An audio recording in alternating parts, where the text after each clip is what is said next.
What's going on, everybody? This is Chris K with Burning the Red Shirt podcast. Got Andrew P. Cass with me, and who I have dubbed one of the most entertaining men in the business, Eric Froton, with us from NBC Sports Edge, right? So, how's it going, man? You excited to be a part of this for a second time? Of course. I mean, I'd like to think that the first BTR episode I was on back in January was, I don't know what the numbers were, but I would hope that they were substantial in terms of the downloads. And if not, then I'm going to try to do my best to bring it here for the Pac-12, my Yeah, homeland. your homeland. Yeah, well, those were at the time the best. More recently, Nate and Franchise have hit those two highest, but I have a feeling this Oh, one's going to have a franchise chance. is a We're treasure, isn't he? Yeah, we're God. we're growing at exponential lengths. We're a little limited on time, so this will be tight. This will be less than an hour. So let's hop into it a little bit here. Uh, Favorite team, obviously, Froton. You're a USC guy, right? I am a USC guy, of course. Yeah, out here in Let's 18 years in San Diego, USC. My first ever Heisman Trophy winner in college fantasy football was none other than the great Matt Leinart. So, and then my most recent is obviously Caleb Williams. I've had him in the ICD League, which I picked him 8th overall 2 years ago in the double draft after the 2020. We didn't have a draft, so we had the double draft in 2021. I, with my genius, my infinite wisdom, saw the future and knew that Caleb Williams is going to be a god among men. So I made sure to select him with the 8th overall pick. You ought to be ashamed of yourself, both of you, for not taking him. Do you remember about a week before his true freshman season, we got these reports out of nowhere that it was something along the lines of like he might, if it was fair, he might have actually beaten Rattler out, and everyone was just like, wait, what's going on here? Like, this kid's a true freshman, and Rattler was going in the first round of drafts, and then everything kind of happened from there. Yeah, well, what happened was the spring game happened, and you went 11 for 11 and just absolutely sliced apart Alex Grinch's defense effortlessly, while you saw Spencer Rattler have problems. And all I had to do was watch that and say, oh my God, this kid's amazing. And I took him everywhere I could possibly get him, but hey, it's Caleb Williams, couldn't get him everywhere. So, yeah, I'm glad I got multiple Dynasty shares, and I have. Let's see, where is? Oh no, I don't have his. I just got his jersey. I have a Leinart jersey, my classic, and now I have a Caleb jersey, my two USC Heisman winners. Have to do it. Have to commemorate it. so Caleb, obviously stud for all purposes, right? All leagues, all formats. What running back are you going with, Froton? Do you like Lloyd better, or you like Jones? Because this is a house divided over here with Andrew and myself. Sure. Oh, I know. I've noticed in our drafts that we do have our preferences. I love Marshawn Lloyd just in terms of the eyeball test. He runs with power. He's 5'9", like 215 or so. But man, he's compact. He runs with power. I thought he looked great at South Carolina. It's been staying on the field, for him. He blew a knee early on. But man, I want to believe in Marshawn Lloyd's talent. I really do. But to be fair to Austin Jones, look what happened when Travis Dye went down. He came in and was filled in nicely. Catching passes, not a problem, obviously. That's something that Travis Dye excelled in, and he filled in, perfectly in that role. What's going to happen this year? Are they going to value the passing acumen, of Jones, or is it going to be the more between the tackles work, which I certainly prefer Marshawn Lloyd? I give the slight edge to Marshawn Lloyd. But hey, I get it. It could be a 2-horse race there. Andrew, your rebuttal? I think it is just likely to play out similar to Kenny Brooks and Eric Gray. Jones gets the nod from kind of being in the system a couple of years and playing well down the stretch. Things USC doesn't really get tripped up. He doesn't make mistakes. Has runs well, catches well, and yeah, maybe down the stretch, seeds some work, right? If things start to go south, Caleb kind of decides to check out. They start to look a little bit toward the future. Who knows? Maybe then Marshawn Lloyd starts to see more work, but I don't know. I think that we might look back on this and think to ourselves, why didn't we just go with the guy that was the incumbent that was pretty much locked in for 20 touches without even really needing to be transcended? All he needs to do is just be the starting running back for Lincoln Riley, and he can walk to 100 yards a game. Yeah. And I think that's kind of like, that's why I wasn't too impressed with Jones last year. Like it felt like the offense was just so good. Like you could put one of the three of us and there's a potential that we could be successful type of thing. Like they brought in Dye last year and I had the same feeling as like, probably like why in hindsight, like I think Froton and I were the only guys drafting Dye like fairly aggressively. Yeah. 4th, 5th, 6th. Yeah. Yeah. And we were definitely there last year. And I he think deserved better. Lloyd to me is the same way. Transfer comes in. He's a 3rd-year guy, so like I don't know. With his size, it feels like he'll go pro after this year, assuming he's the RB1. We'll see what happens. Whoever wins this is 100% going to be a huge asset. It's just a matter of, if we knew for a fact which one it was, they would be a top 3 rounder for sure. Kind of feels like the same way with the receivers. Although there's like 7 options at receiver, I draft with one sense of like a strategy, which is just whatever one kind of lasts the longest is the one I'm going to take. I think all of them have some variety of value, and I can see all of them getting significant playing time. Is there one that you're leaning towards, Froton? Yeah, the one that you're not taking. No, I'm just joking. No, you've been taking Washington. Come on, don't lie. You're a Taj Washington guy, Kay. Washington and Rice are typically. I love Rice. Rice is my guy.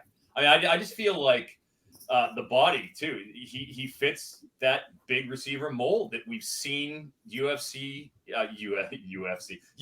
enjoy in that Drake London, and. Towards the end of last season, he came on, had a nice, flag pattern that he tracked down in the spring game. I just think he looks the part, and he's the GOAT's son. That also counts for something, being Jerry Rice's kid. I do love the price we're getting on Brendan Rice. I would prefer him over Taj Washington. Obviously, Singer's going in that fifth, sixth round range. He started out around round 3 early in the campaign. As we've gotten further, he's dropped to the 5-6 range. And I think it's justified, because if you look at where Singer excelled, it was downfield last year. He's a deep threat.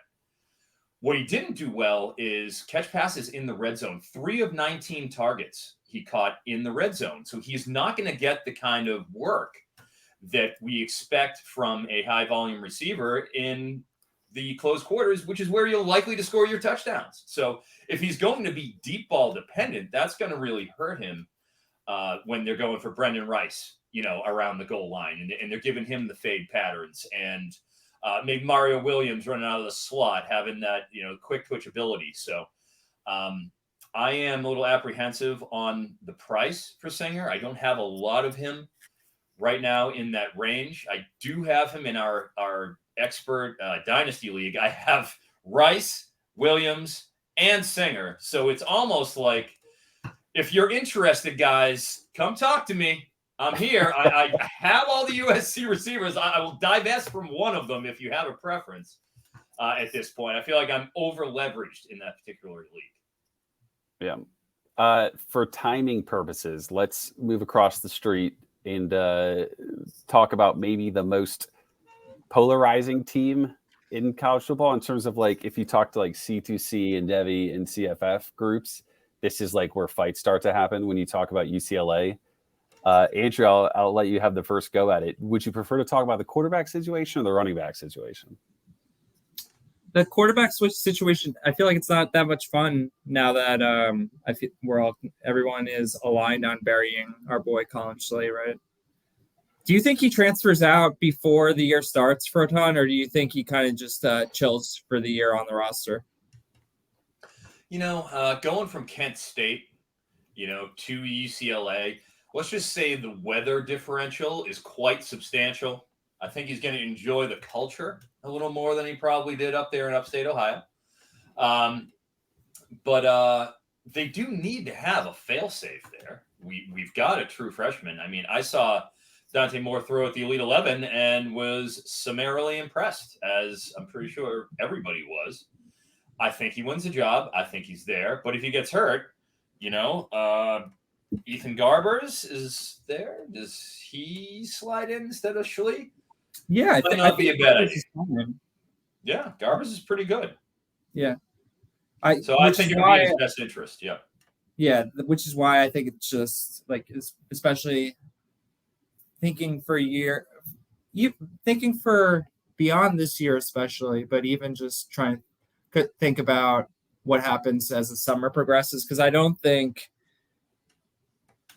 especially with certain quarterbacks, I don't think we're done with player movement at this point. Like, I don't know. I wish I had access to these kids' transcripts, like College Lee, so I could see how close he is to getting a grad degree or whatever, to see if he's eligible to transfer again, right? Transfer somewhere else, compete for a starting job. I'm thinking the same thing with Spencer Sanders. I think he might transfer out before the year starts and go compete somewhere else. But like, if Schlee can't beat out Garbers, can't beat out Moore, what's he doing sticking on the roster? But yeah, I think I happily draft Dante Moore every chance I get in every league I get, whether it be 1 year or Dynasty. I think it's just, okay, maybe he doesn't snag the job week 1, but he's probably got it within the first few weeks. I can't speak confidently with anything with respect to his mobility, but I feel like just byproduct of being in the Chip Kelly offense, right? Like, he'll get something in the way of utilization on the ground. But the offense is gonna be fun. It's gonna be exciting. It's gonna be super fun to own him. So I want that. My concern is that it might just be a year early with Dante. Like, of course, we've seen the spring game Froton. I think you probably saw him in person, right? Like, he looks incredible, right? Like, but is it, we kind of scoff at like G5 to P5 or JUCO to FBS and like immediate production, but like, why do we think that like a true freshman is going to immediately impact in the Pac-12, right? Like, so that's my concern is, like, I think we all agree Garbers probably competes for a long time or wins the job, gives it up at some point, and then it's all Dante. But like, to me, it's like that team is probably not all that great on offense, at least immediately. So speaking of teams you've seen in person, you were at that Pac-12 championship game last year, weren't you, with Utah? I was not at the Pac-12 championship game. I was at the Holiday Bowl. I was, unfortunately, I did not get a press pass in time to get to that Utah game, which is too bad because my cousin is Cole Bishop, who is probably going to be a third rounder or so next year when he comes out and is the captain for a second year. He was a captain as a sophomore. He's now a captain again as a junior, starting safety for Utah. I wanted to go and see some of the fam for the game, but I didn't make it up there, unfortunately. Do we think Cam Rising is going to be healthy day one? Dude, nobody's talking about it. It's funny because, hey, he just tore his ACL in January. Yeah. And, it's kind of, obviously ACLs are like the Tommy John surgery of football. It's like you're getting it out of the way in some cases, but with the importance of the mobility for Cam Rising, I do think it's kind of being discounted a little bit. Nobody's mentioning it. Don't know what we're going to get, but I'm curious to see what happens when camp opens, because what do they have behind him? Not much. It's a shame that they face Florida week 1, because I really want to bet against them, but I also don't have any interest in backing Florida at Utah. No. Good point. Did you listen to the Utah Cover 3 podcast that the summer school for them? I have not, because I have a cross-country trip from SoCal to Connecticut, as you well know, coming up. I am planning on dominoing of Bud Elliott's nice.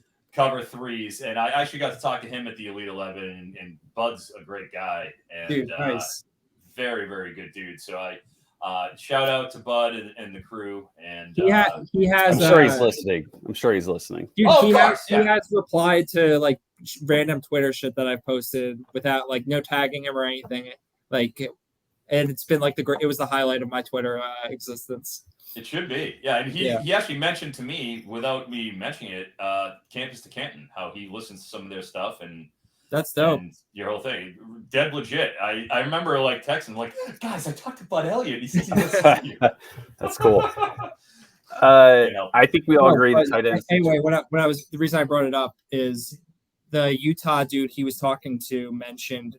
I was surprised. He mentioned that the cow farmer guy wouldn't be the backup quarterback. It would be, I guess, Nate Johnson, who like was ahead of him this spring, which sounds more cool and exciting, right, from a fantasy perspective. Yeah, it does. Let's be honest. Yeah. And I mean, especially with their offensive coordinator, Andy Ludwig, the great Andy Ludwig, who is the god of tight ends. I mean, everywhere he goes, tight ends proliferate. So Thomas Yasmin is somebody I'm very excited about. And I just took him in the CFF site Best Ball as well. I think he's going to be incredible.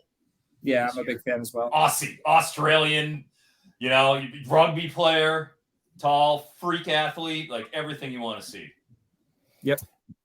Jaquindon Jackson's a guy that is being drafted pretty aggressively, and you don't probably think Mike for that one, but is Mike smart for that, or is he being too aggressive on that pick? Well, he just took him in the CFF site draft in the second round, which is, I mean, man, that is a commitment.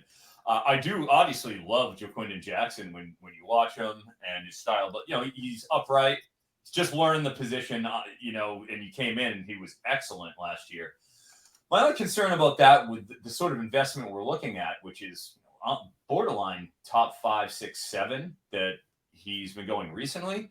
Micah Bernard was a very effective third down back and pass catching back. I mean, that's just, watching the two of them when they're on the field, it looked like it was kind of a complementary role that the two were playing. And Bernard's still there.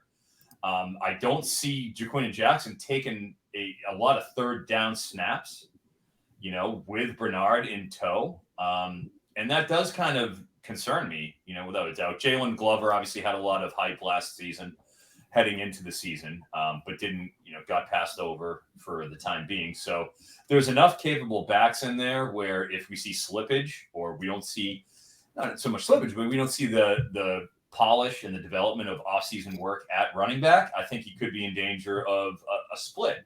So I do think that has to be factored in. That being said, I do have shares of Jaquindon. I took him in C2C. I think he projects very well to, in that Rashawn Johnson type mold, because he has the body for it. My gosh. And we've already seen, some success in limited action. I think you could see a 4th round, 5th round pick out of Jaquindon Jackson based on that.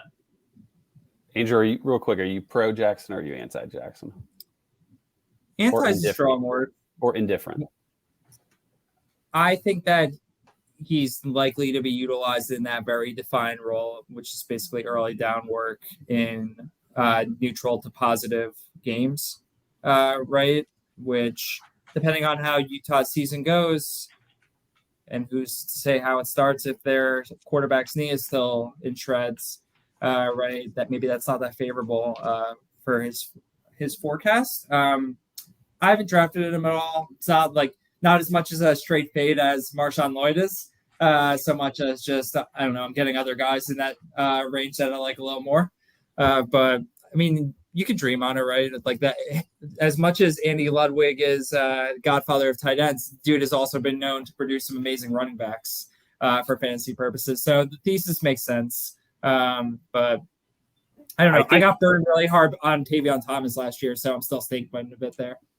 Yeah, I think what Jackson has going for him, and I think Froton, I think you kind of wrote about this months ago about how you have to kind of be relevant in the passing game unless you're hitting a certain amount of touches. I think Jackson can hit the certain amount of carries, and if he doesn't get there or is super close, I think there's this real shot of 10 plus rushing touchdowns, super easy, right?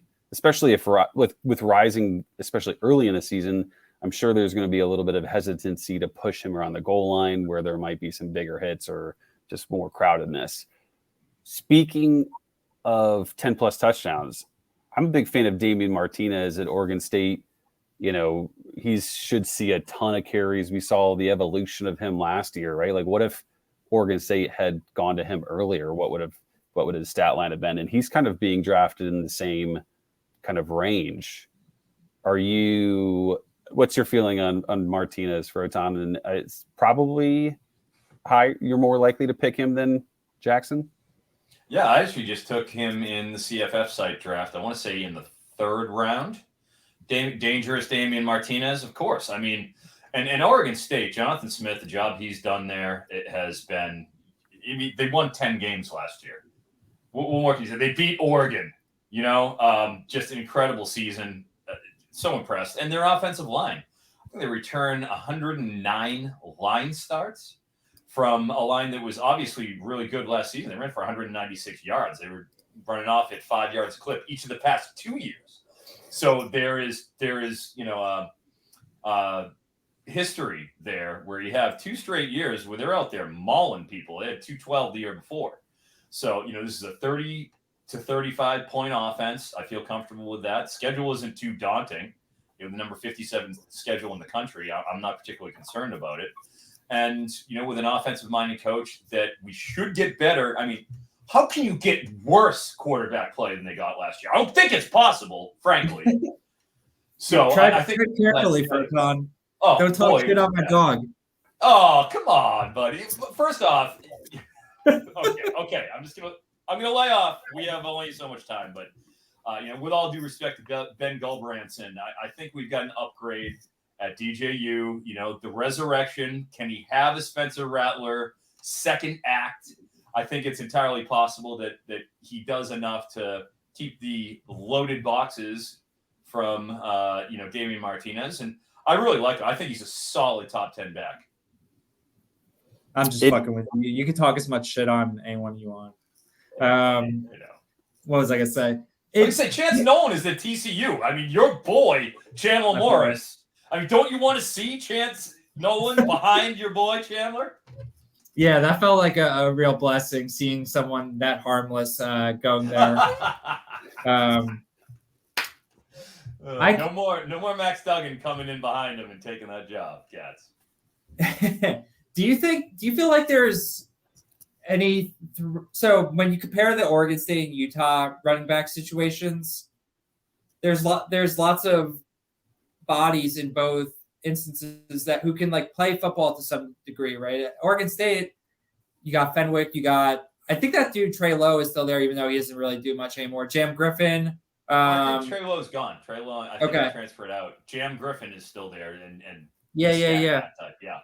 And obviously Fenwick is a hammer too. Yeah, I don't know what to expect. I mean, you can bet on the talent with Martinez, and all it takes is another 200-yard game, and then he's getting everything. But it just felt weird how we thought by the middle of last year he would run away with the job entirely, and then all of a sudden they're rotating series. Fenwick is starting the Civil War as the 4th string running back, and we slam the under 45 yards, and he comes on in the 4th quarter and goes for 50 on 2 drives against us. I don't know. I have so much respect for Jonathan Smith in terms of what he does as a head coach, but it feels difficult to get into his head sometimes when it comes to how he's managing his running back room and personnel. But the guy was a true freshman, and he looked awesome at times, so it's tough to bet against that. A guy that is kind of trending the opposite direction in terms of draft capital and potential for the year, after looking really pretty great too in his own right, is Jaden Ott at Cal. What a weird situation. It feels like he has a great season, and then they just bring in every single running back that's in the portal. What are they actually doing there for a time? Is it just players being dumb? Is it coaches not being competent? What is it? You live in California. Well, we talked about this on my first BTR appearance, I believe, where we discussed Jaden Ott. And my reservation with him was one gigantic game, and it was a bomb that he threw. I forget, almost 3. I mean, he went wild. And then if you saw it for the rest of the season after the big one, up and down. He's still getting the carries, but he's going for 60 yards or so. Several games in a row. That was a concern. And the fact that, they bring Cardwell in out of Oregon, who just got over-recruited, and it was time for him to go. You saw the writing on the wall. As a secondary guy, behind Damian Moore, that's certainly a concern. King Doru, I'm not worried about, no offense. But, it's something to be aware of. What I do like is he catches a lot of passes. Or he did. Mm-hmm. We will see with the new offensive coordinator, who is Jake Spavital. Nate, earmuffs. Oh, no. Earmuffs, Nate. I know. So we will see how the usage goes there. But with a new OC, he doesn't have any. He's not beholden to Jaden Ott. He didn't recruit him. He's just kind of coming in and evaluating the talent. So that's certainly a concern. And while we've seen him go later than you'd expect for somebody who had such an impact freshman year and who, is in play to catch 40 passes. He caught 46 last season. I mean, that's ridiculous. That is tippity top in terms of pass catching for running backs. Especially a freshman. Sam Jackson feels like he could be super cool, right, Andrew? Like, it feels like you're a Jackson guy, right? I feel like that's I've drafted him once or twice. Yeah.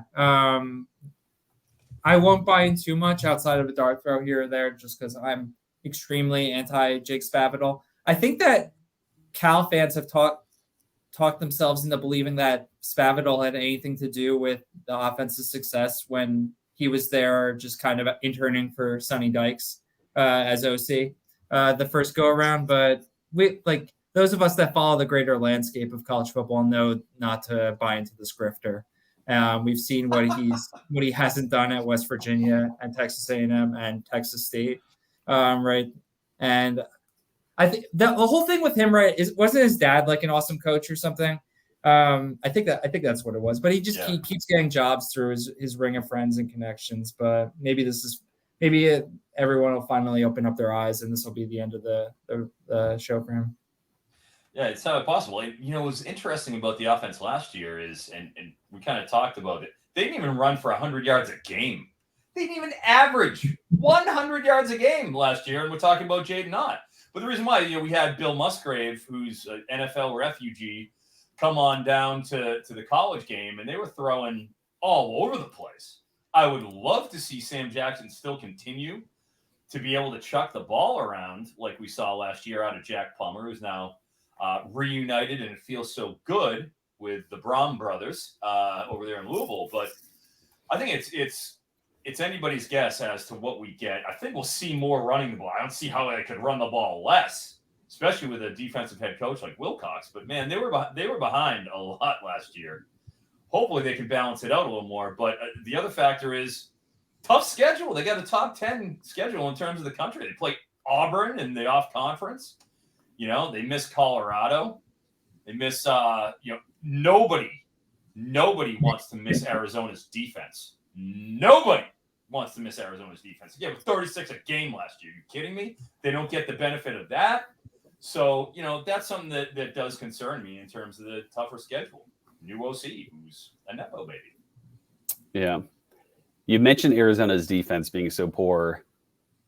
It's so great. Excuse me. It's so great. For us.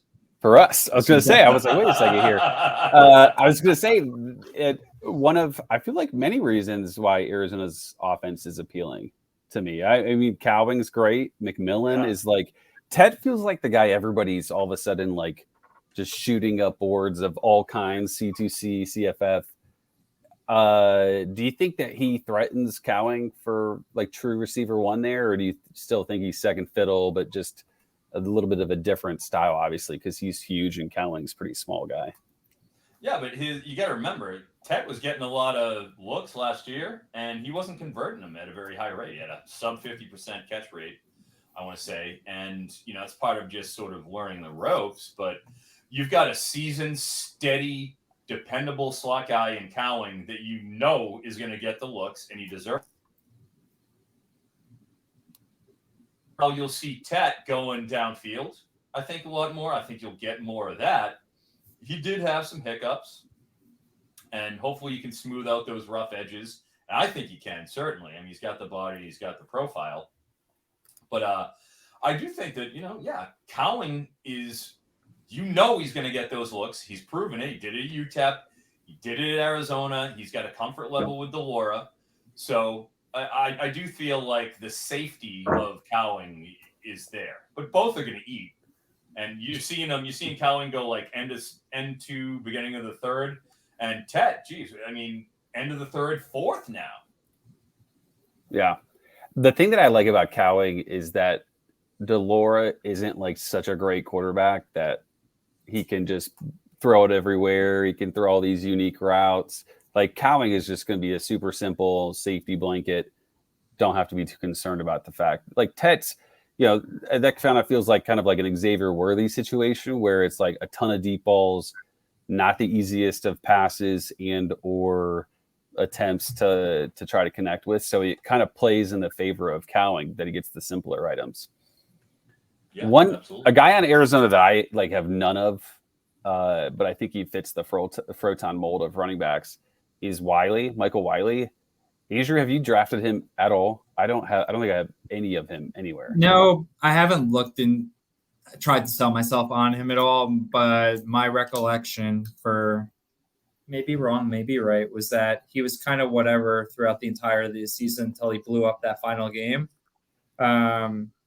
And I against the Arizona State run defense, and I watched that run defense against Colorado, and that last year I think was the worst run defense in all of college football. Like that, so I totally discount that production from Wiley relative to if we're just trying to stack stats and from last year and think about things from a going forward perspective. So just taking that into consideration, I think he goes a little earlier than I would like, and I just never get him. DJ Williams is still in college football? Oh, good guy. Oh, yeah, your boy. Oh, Cats. Excuse me, Kay. We had a little DJ Williams tete-a-tete a few years ago with the Bigsby. I think I took Shivers and Bigsby in the P5 league. You took DJ Williams. Somebody didn't work well. Didn't work well. Well, whatever. But DJ Williams. Gosh, DJ Williams is rough. But with Wiley, man. Excellent receiving back. I think he had 46 targets last year, which is just what we want to see. He even split out. Like he was, I believe, slot / wide on 15% of his snaps. So like they were targeting him. It wasn't just these dump offs. Like it was, schemed plays that he got it. He averaged 7 yards a carry. 32% of his carries went for first downs. Yards after contact, 4.1. Yak. That's ridiculous, guys. That's an elite yak. So I expected, in a lot of my leagues, and this is my mea culpa, I was kind of more on the Jonah Coleman bandwagon heading into last season. Rayshon for you? No, too little. Not my style. Jonah Coleman's a little more my style. So, but Wiley went and outperformed both of them. You had two talented guys come in, and he still outperformed them and did them pretty incredible. Against the 7-man box, he was averaging 7.9 yards per carry. Not bad. No doubt. If they can throw well enough, Wiley can do it. So I have a little more faith in Dr. Wiley from Mega Man. I respect it. Arizona State feels like a similar situation to UCLA with like the quarterbacks. Like you got an older guy here, although Pine is a new older guy. But then you have Rashada as like the shiny new toy, although he seems very unpolished compared to Dante. Do we think Rashada gets in at any point this year, or is he a true green banana, aka 2024? Too green. Saw him at the Elite 11. Watched a lot of them.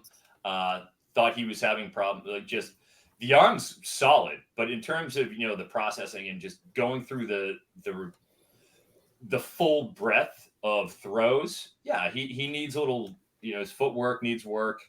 But like there's explosive athleticism, there's talent there. But I don't think year one we're going to see much of him. Maybe the end of the year, why wouldn't you give him some reps? Because I don't predict Arizona State being very good either.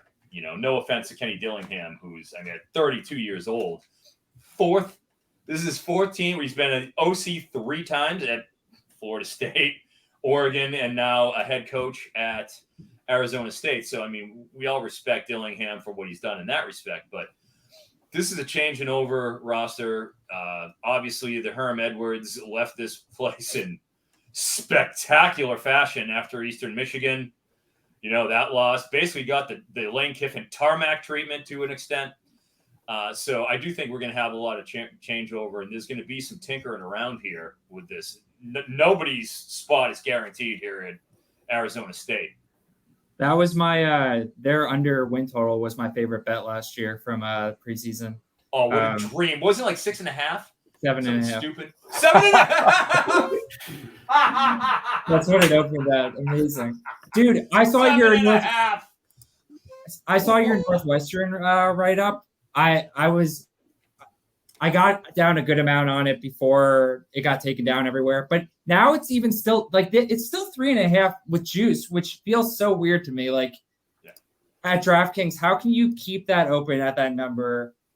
I don't get it. I agree. I completely agree. And like you said, last year it was flagrant. That 7. I was giving him credit 6.5. Flagrant at 7.5. How do you not know that's coming? I mean, I know. Yeah, it's my favorite betting angle. And on the other side, Arizona, clearing they were only like 2.5, maybe 3. It was real low for them last year, and they were that was just a couple of great ones. I didn't mind losing the velocity of money. I didn't mind tying it up and not being able to replicate it in Arizona State, because that's a free double your money. You can do that on any stock in the world. You can't. You just can't do it. You can do it on Arizona State, though. Absolutely. Are you so where are you on Jordan Tyson for this year and let's say the next 2 years? Because it was just as much in on him as everyone else last year, but I'm still in, and it's definitely tougher to take him in 1 year best balls at this point, but I'm still picking and choosing my spots to try and get some exposure there, because I've seen what he can do, and it sounds like he's ready to go right for the fall. The depth chart's definitely clogged and crowded, but talent ascends, and that dude is freaking talented. Do you have an opinion? Do you have a stance? Yeah, I mean, first off, poor kid. Anybody who was in that Colorado State college run offense, I have sympathy for all of them, so good for Jordan Tyson for getting out of that situation. And let's face it, I mean, 2.8 yards per route when he's only able to catch. I mean, how many uncatchable passes did he get tossed his way? Yeah, I know you watched a few just for scouting purposes. A lot. And, he's still popping out almost 3 yards per route in that offense, 21 yards a catch. You have to pay attention to those sort of metrics. It's just how it is. What I really like, he works it inside and outside, like it's pretty much a 70-30 split. I like versatility. And, 28% market share over there. I can't believe they were spreading the ball around that much, but he was the lead guy in that, receiver room. So Montana Labonius Craig didn't get that share. He did. He's over there in Arizona now. Could be that third fiddle. I don't have any problem with him. I do like Badger from Breaking Bad. Everybody's favorite Breaking Bad character, Badger. But we'll see how that all materializes. Because like you said, new staff in town. Nobody's guaranteed anything. You got to go out and earn it. And I think that unsettled depth chart means, Badger, he's going, like 10th, 11th-ish, 12th. Is that about what we're looking at for ADP? And Jordan Tyson, you can pretty much get him when you want him. So for a cost of acquisition, why not? Well, yeah. I think the problem there is that he's one of the 15 offseason receivers with an ACL injury. And they all happened in November. It was like, what happened in November that all of a sudden everybody's knees went to shit? Because I do agree, like anybody that's successful with a group of quarterbacks like they had is just, I mean, I don't know how many times I've made projections for quarterbacks and like the number was like 8. Like that's a pretty phenomenally low number. Colorado, obviously Tyson, that's where he came from. They have a brand new roster. Colorado. I feel like we have to discuss them at some point. I mean, do we think Dion is successful year one? And how many years does he stay, period? Well, man, you look at Jacksonville State, 5 straight years, I think, they had losing records. And then he comes in and they trot off 3 9+ win seasons and culminate. I think they had 12 last year, before he left. So we've seen the turnaround. That being said, yeah, it's easy to have bring the program up when you're getting the Kevin Coleman and Travis Hunter and stuff coming into town, getting FCS recruits that are just simply nobody has ever gotten them. Nobody will ever get them like that rate ever again. But 15 returning guys for Colorado, whole new roster. The 2 teams that had the most transfers last year were obviously USC with the Lincoln Riley thing. And hey, Lincoln Riley did just fine in that. And the other team, I think it's escaping. Was it Oregon? I think it might have been Oregon. Like both of those teams did pretty darn well that had the most transfers. So I do think that there is precedent to some extent for that. We don't have a proven system in the way that we did with Lincoln Riley, of course, but there's a lot of work to be done here. This is a brutal team that is changing over. Tough schedule. You got TCU at TCU. You got Nebraska, with Matt Rule coming in their off-conference slate. And then I believe they dodge – who is it they dodge this year? It eludes me. But, having the number 23 ranked schedule, that's something that concerns me. And obviously, how do we know what this depth chart's going to look like? Travis Hunter is supposedly – maybe he's going to start at CB and wide receiver. I mean, I know he's incredible and everything, but he's the number 1 recruit in the country last year. But playing both ways, how much can we expect to get out of him? Like, I have concerns about that from a 1-year perspective. We're looking at CFF. And Xavier Weaver, hey, great. It's year 5 for Xavier Weaver. When's it going to happen? I know he was on the Bruce Feldman's freak list. I get it. But come on now. You can't go out and rip up the AAC at USF. Like, sorry, Jeff Scott. Sorry the Clemson OC couldn't go and call an O over there at USF. But, I mean, they brought in enough talent, and they couldn't do it. So, forgive me if I don't have the exact kind of confidence in Xavier Weaver after 4 years, a 50-year guy, to just be able to trot in and dominate a Power 5 conference. And they lose a ton on defense, too, is the problem, right? Like, even if they were to overcome some just typical transfer battles, like their defense is going to be pretty brutal. Let me ask you guys, what do you think the offense point per game? What kind of a pond are we swimming in with Colorado? They scored 15 points a game last year. Like, how much does that increase? Do they get to 25? Do they get to Ferentz bonus level 25? I think they can hit 30. I have a lot of. It might be misplaced, but I have a lot of faith in a lot of the pieces. The more I think about Sean Lewis, I think that it is very likely that he can be categorized as a brilliant offensive mind, but maybe not a good program leader. I thought it was so weird how much talent they had at Kent State, but he couldn't turn it into wins. Yeah, there were some injuries going on there as well, but I don't know, maybe don't run your quarterback into the ground 20 times a game.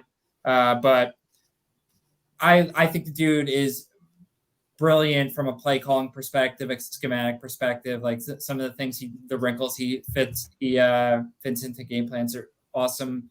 I'm worried, of course, about depth considerations on the line and just like, okay, you brought in a bunch of these pieces that there's stars attached to them, but what do they have in the way of experience? How's that going to manifest? That plus the depth. I mean, that gives me pause, but I have faith in him. I have faith in Shadur. I think Shadur is gonna he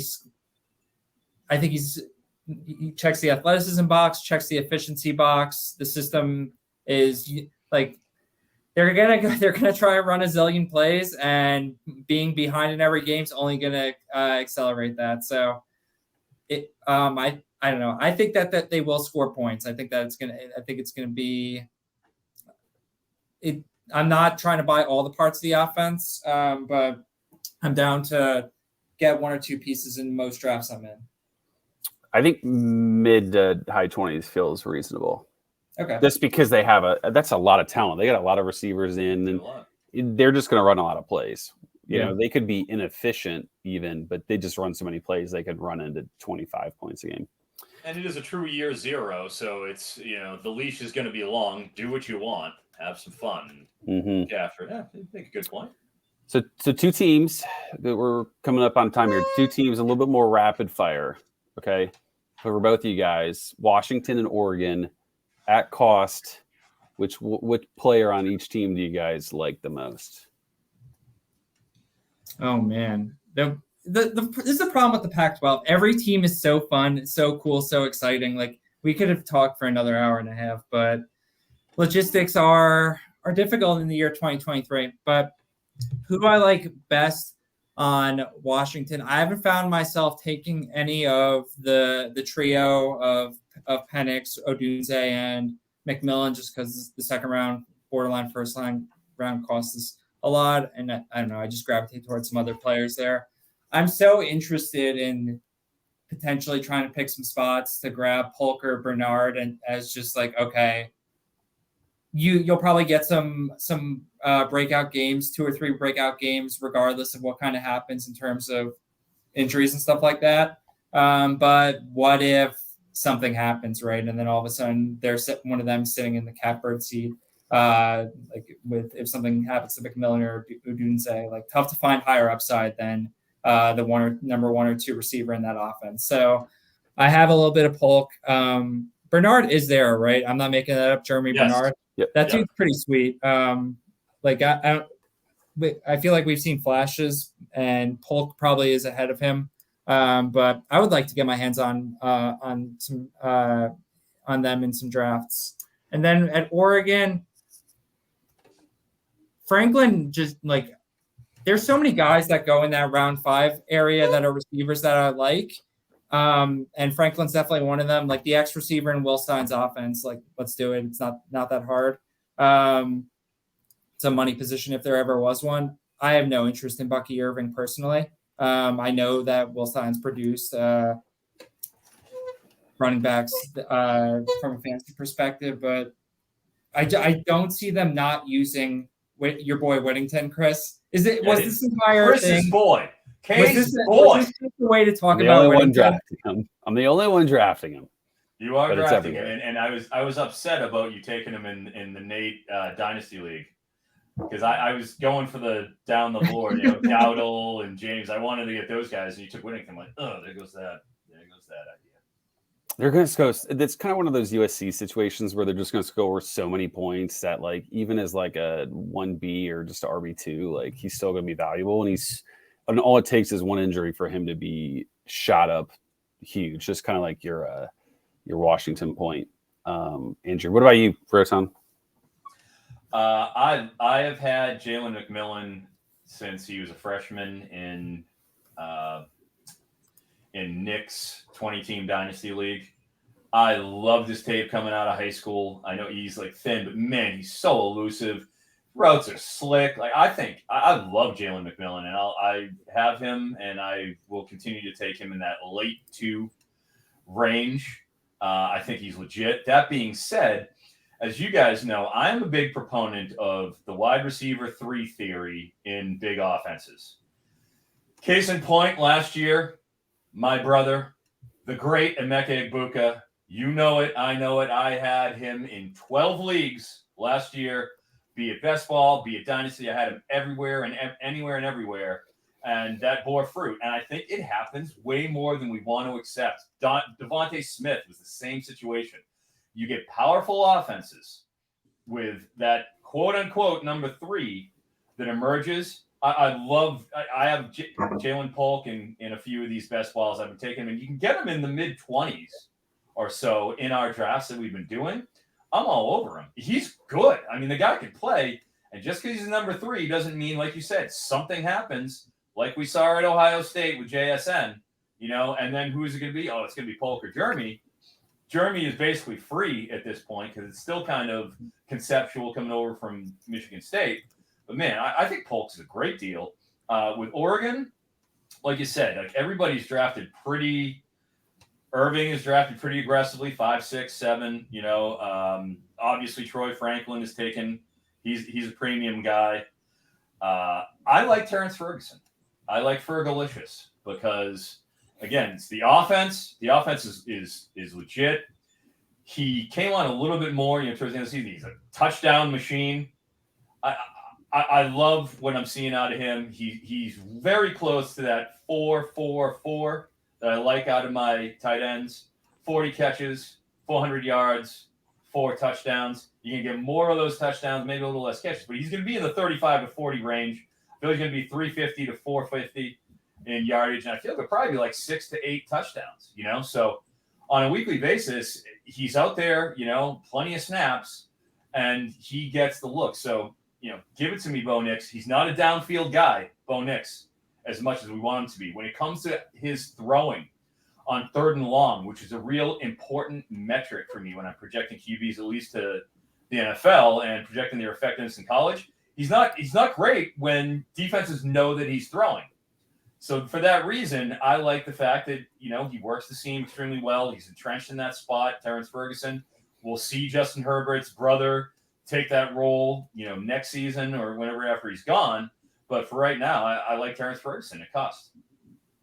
I don't mind that. I put so much of what happened with that offense last year down the stretch just on Nix's foot, right? They were a total Death Star before that injury. So it'll be interesting to see what happens this year, but I'm very optimistic. One quick final question, because I think this is fairly big. I think everybody's kind of down on Drake May because new offensive coordinator that's not necessarily super friendly. I think there's some comparisons potentially. I know Will Stein's a good offensive coordinator, and that's a good hire from UTSA, but that is a G5 to P5 change there.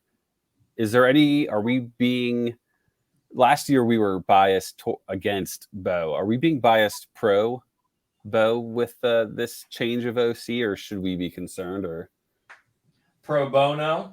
Is that what we're saying here? Pro Bo? No. I think it's about right. Look at the offense. I mean, look at what they did last year. If you're going to be putting up 40 points a game, which I think is in play, considering they have the 68th ranked schedule. And look at their non-con. Okay, let's roll it. Portland State, check. At Texas Tech. Week 2. Give it to me in the veins. And then they welcome Hawaii, which will be a bloodbath, right? So they have a green light going through this schedule. I think they'll be just fine in terms of being in the 40-point range. They had 500 total yards per game last year. But this is a powerful offense, and I don't think that you can't knock them out of the top 10, in my opinion. Based on last year and based on their production. But I don't have I haven't taken them in the first round or the second round in any drafts because if I'm not going to get a tippity QB, Austin Reed or Caleb, I've typically been waiting on QBs. Waiting a while. Cam Ward gets there's so many of them in September, right? Cam Ward gets benched by the end of September, right? Someone more anti-Ward than me. I love it. And on that Josh Mateer show. I've led the charge last year on Cam Ward. I'm starting to come around on him just a little bit where I'm like, well, now we got Ben Arbuckle in town. It's not the Eric Moore show anymore. If everywhere that the Zach Kitley tree goes, fantasy points grow. So yeah. We'll know what we got after this year. But yeah, we will. I mean, it won't be for lack of trying. They're going to try to throw the ball. Maybe Josh Mateer. Maybe it's his time. But, at cost, though, for Ward, we're looking at him. I mean, he's been 6th round, is right around where he's going. 7th. That's an investment for a QB. Yep. It is. Alrighty. Well, we appreciate you hopping on for a time. You will be back. Let's just, at least you will be invited back. I don't know if the original guest makes his triumphant return. The one that's influenced us to do more of these. So you're very much appreciated. We love having you on, and we will certainly have you on again. And hope everybody enjoyed the Pac-12. We left out Stanford. Sorry, they're going to be awful. They'll be good next year. The next year, maybe. There you go. Awful. Everybody have a great week, and we'll see you guys soon.